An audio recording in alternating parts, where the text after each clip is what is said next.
बच्चों, दिल्ली का नक्शा देखकर आप समझ गए होंगे कि आज भी हम दिल्ली के बारे में बात करेंगे।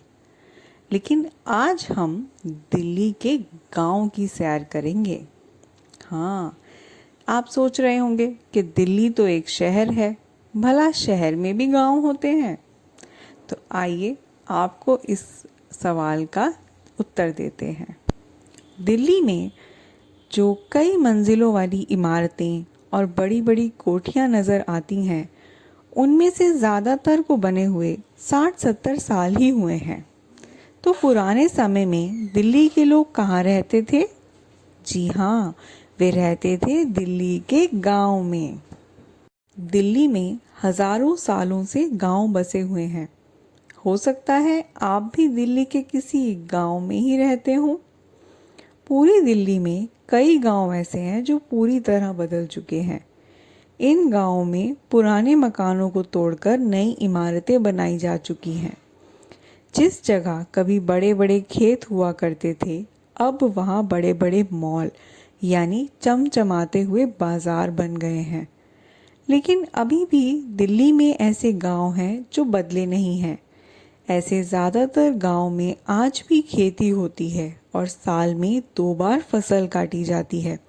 लेकिन दिल्ली के गांव के किसान केवल खेती ही नहीं करते, बल्कि खेती के साथ साथ वे कोई दूसरा कारोबार या नौकरी भी करते हैं। दिल्ली के हर गांव में कम से कम एक तालाब, कुआं या बावड़ी ज़रूर होती है। पुराने समय में लोगों को तालाबों और बावड़ियों से ही तो पानी मिलता था। तालाब केवल लोगों को ही पानी नहीं देते, बल्कि धरती के भीतर भी पानी पहुंचाते हैं।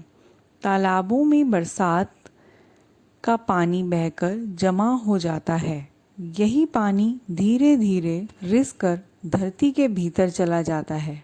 फिर इसी पानी को कुओं और बावड़ियों से लोग निकालते हैं। देखा आपने कितने ज़रूरी हैं तालाब हमारे लिए। इसलिए आज भी हर गांव में तालाब की विशेष महत्व है।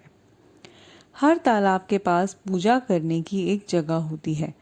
तालाब के पास साल में एक बार छोटा या बड़ा मेला लगता है या कोई उत्सव मनाया जाता है। ज़रा सोचिए, आजकल कुएं और बावड़ियों का इस्तेमाल क्यों नहीं करते? पीने का पानी घरों में कैसे आता है? बच्चों, मिट्टी का बना चूल्हा तो आपने कभी न कभी देखा ही होगा। ईंटों को मिट्टी से लीपकर भी चूल्हा बनाया जाता है। इसमें उपले, कोयले या लकड़ियां जलाकर खाना बनाया जाता है। दिल्ली के गांव में आप देखोगे कि टूटे हुए मटके को भी चूल्हे की तरह इस्तेमाल किया जाता है। मटके का निचला हिस्सा टूट जाए तो उसे उलटकर मिट्टी से लीप देते हैं। इसमें उपले भरकर सुलगा लेते हैं। सुलगते हुए उपलों पर दूध भरा बर्तन रख देते हैं। वह धीरे धीरे गर्म होता रहता है। इस अनोखे चूल्हे का नाम है हरी। गांव में शायद पशुओं का चारा काटने वाला गंडासा और चारा काटने वाली मशीन भी दिख जाए। लेकिन अब गांव में लोग गाय भैंस कम ही पालते हैं, इसलिए गंडासे की ज़रूरत भी कम हो गई है। आपको गांव के लोगों की बोली बड़ी मीठी और अच्छी लगेगी, लेकिन हो सकता है कुछ शब्द आपके लिए बिल्कुल नए हों। जैसे कि एक शब्द है ढठनी। जानते हो इसका मतलब? इसका मतलब है दोस्त। तो चलो बच्चों, अब आप सब मुझे अपने माता पिता के गांव का नाम बताओ।